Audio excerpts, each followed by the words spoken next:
This is Justin with Project SLC. We're here on gigviz.com with Deer Tick. I'm John McCauley. I'm the guitar player, one of the guitar players, and one of the lead vocalists. I'm Chris Ryan. I play bass. I'm Ian O'Neill. I play the guitar and sing. I'm Robbie Kroll. I play keys. So the last album you guys released was the Tim EP, which was the beginning of last year. And there's a figure on the front. Will you guys go into a little bit more of who's on the front and how he actually got on there and his reaction to being on the vinyl? That's Tim Putnam. He played the best set at Bonnaroo in that year. He owns our record label, and when we played at Bonnaroo, he came down and stayed with us on the bus. And we just, on one of the nights, we just went on a serious bender. It was like the night after our last show at Bonnaroo, and like we didn't have anything to do the next day, so it was like perfect night to get really messed up. And Tim took it to a whole new level. And we'll get into too many details. I don't want to slander him. We were telling him the things that he was doing the night before, and he didn't believe us. Like, he woke up at like 7 p.m. and the sun was going down. He thought it was 7 a.m. and the sun was coming up, you know, and he's like, what happened? Well, and he was trying to hustle us to go to our press, which we had a day full of press that day, and he was like, holy shit, okay, we're gonna get this done, and we're like, dude, we already did it. It was kind of like one of the steps, and maybe the last step in a prank war that we put him on the cover of that. Would you guys like roofie him? No. The fact that we put him on the He did cover. that to himself. Yeah. He made all his own choices. He made many more choices than the rest of us did. I don't think I can tell you that. Yeah, well, kind of the joke of it was that, I mean, it was released on his label, but he didn't know until, like, you know, a week before it came out that it was going to be called Tim and was going to bear his image and the replacements on the back with his face on them. Which is classic. We had the other label co-owner kind of work around him. So by the time he knew about it, the vinyl was printed, like everything was done. So what does he think of it now? He hated it at first, but now I think he's like sort of flattered. You can't help but be flattered by something like that, even if it's offensive. The intention. Has anybody realized it's him? Like, has it yeah, been like all of a his friends. pseudo celebrity that he's on your guys' vinyl? People are like, wait a minute. I think he got he got a call from a couple of his family members, like, is that you on the cover of that? Terrible. And so He usually doesn't have a beard either. He's a pretty clean cut guy, and that beard was grown out as a bet that if he didn't, like, you know, trim his beard at all for a year, he was going to get an all expenses paid vacation to Mexico out of it. So he didn't touch his facial hair for a year, and that was probably about 10 months into it, like that beard. So he never ever looks like that. So did he go to Mexico? Yeah, yeah, all expenses paid. Did you guys pay? Who paid for it? No, he didn't. He didn't pay. I did get into a similar bet with Tim, though. We bet on a bowling game. The loser had to buy the winner an all expenses paid vacation to the winner's destination of choice. So, either of you any good at bowling? I'm okay. I played on a league when I was in high school, but I used to bowl like about a 150. Not great, but good. Good enough to win? Yeah. So I whooped his ass, and I chose to go to Namibia, and so he lived up to his end of the bargain, and we drove around Africa for 3 weeks. It was awesome. Speaking of Tim, if anyone likes that cover and wants to congratulate him, you should text or call him at 917-288-0. Please do that.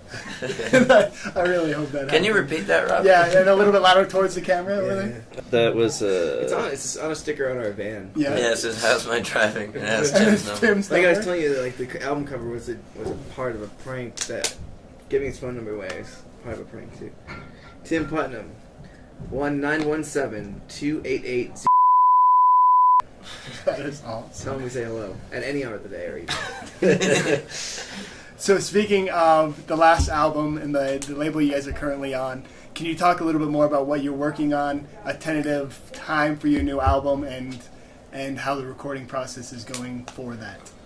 Well, we're done recording. All we have to add now is we have a string section that's going to play on some of it, and then it's time to mix and master it. So hopefully within a month it'll be completely done, and then we can start working on releasing our first single and whatnot. There's a video cover art we're doing next month. We recorded out in Portland, Oregon, with Steve Merlin from Los Lobos. He produced it. Turned out pretty great. Did a duet with Vanessa Carlton on it. Oh, Which is wow. pretty awesome. She sings great. She's a wonderful singer. So is the concept or kind of the songs on the new record, are they in a new direction? Are they kind of more like the last album where they're more of a rock feel, or are they back towards where you guys first started with more of the folky influence? Neither. They're kind of I going played its it- own way? I played it for a few friends of mine who have been, have known our music since the beginning, and they all said it kind of, like, songwriting wise, it really reached back to like War Elephant, like that kind of songwriting, but with the band sound that we kind of came up with during the weird transitional period from Black Dirt Sessions to Divine Providence. So it's got a bit of all the previous Deer Tick releases, but it's very focused around songwriting, and it's a very, very negative album. It's a total bummer. No, it's not. It's not that bad. No, I mean, I'm being it's very dramatic. tuneful. It's really melodic. It's very melodic. Yeah. Yeah. Awesome. And so going back even before this band, where did you guys all kind of start playing music? Where did it begin, and how did you get into it? Starting wherever, sorry. I don't know. I started playing drums really young, and then started playing bass when I was 11 and 13. I got my first guitar, and playing in bands all throughout high school, mostly like punk bands and metal bands and stuff. And I was like really obsessed with Sonic Youth for a while, and was in a band that sounded like Sonic Youth for a little bit. And, that's how I met Chris. We played all the same clubs and coffee shops and stuff when we were both in high school. Our first show together was a hip hop show. Chris Paddock rapped and John played drums. I played bass. There you go. So how often do you guys just break into hip hop when you're on tour? Never. We Never. listen to a lot Yeah, of hip it's- hop. It's often. We're just not talented Yeah, we at can't do creating that. our own hip hop. Awesome. What about you, Chris? When did you start playing music? In middle school, joined a punk band that became a grunge band, that became an emo band, that became a folk band, and then we went to college So- and it fell apart. So the normal progression. Yeah. Yeah. Yeah. I'd say I just ditto Chris said. Y'all became vegan for a little bit, and then One thing I'd like to say though is I had a band who made an album with a guy named Doug Hewitt, and you should Google Hewitt Tunes. It'll make your life a lot better. How many T's? Picasso Tomato. I don't know. The album's called Picasso Tomato, I think. But I that bought was it a off a CD, baby. Yeah, we all listened to it quite a bit. It was definitely a landmark in my musical evolution. and then up in Canada, when did you start? I played drums and piano and sax when I was younger. Went to university and did a jazz degree on sax, and played those three instruments and bass in a bunch of Halifax bands, kind of all over the place from country to rock to jazz, R&B, So whatever. how often do you still pick up a saxophone? Every so often on tour, and I mean, I had a jazz trio and a 9-piece R&B band I worked with back in Halifax. And starting to get He's that an on the go extremely talented again. musician.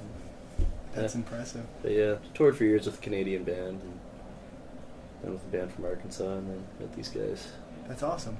And so what advice do you guys have for any young musicians that are, in the same place you might have been in high school or a little bit out of high school?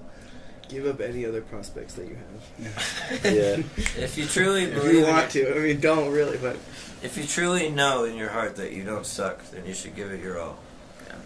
If you have any doubts, study IT. don't have anything to fall Web back design, Yeah. HTML. on. Yeah. I don't know. I think we all just kind of went for it in our own way, and found each other. It worked out. I mean, I think a lot of it is pure luck, but Don't be discouraged by that, though. but don't let that discourage you. You gotta work hard. You gotta fight for it. You know. I was gonna say you guys are probably How one of bad do you want it? with how many side projects you guys have and how often you guys play and tour and all of that. I mean, it's not just luck. You guys are putting some hard work into that, and all of We it. don't so- always have to do that. Well, not anymore. At the beginning, everybody's got to put in hard work sometime. I say I think we still consider ourselves to always still be at the beginning. Yeah. Even though as exhausted as we can be, we still feel like we need to work as smart and as hard as we can. An artist should never be satisfied with their work. Perfect. You should always think that you suck. But you know you're Self-deprecating. Even though you know you're good. Our next album is really sad, and we suck as a band. But we know we're good. Yeah, but you know you're good deep down. Someday. So, is there anything else you guys would like to say? Anything else, or anybody else you'd like to thank? I'd like to thank Salt Lake City for constantly helping us sell out the Urban Lounge. Yeah. It's really nice. I don't even know how many times they've sold this room out. Yeah, but we have constant support from all sorts of people from here. So Well, if you didn't put on a good show every time you come through, you wouldn't keep selling it out. So thank you guys for the show that you guys put on every time you come out here. And so, once again, this has been Justin Smith with Project SLC, streaming live from GigViz, here with the guys from Deer Tick, playing tonight at the Urban Lounge. It's sold out, so unless you know somebody, you're probably not getting in. Thank you guys again. It was.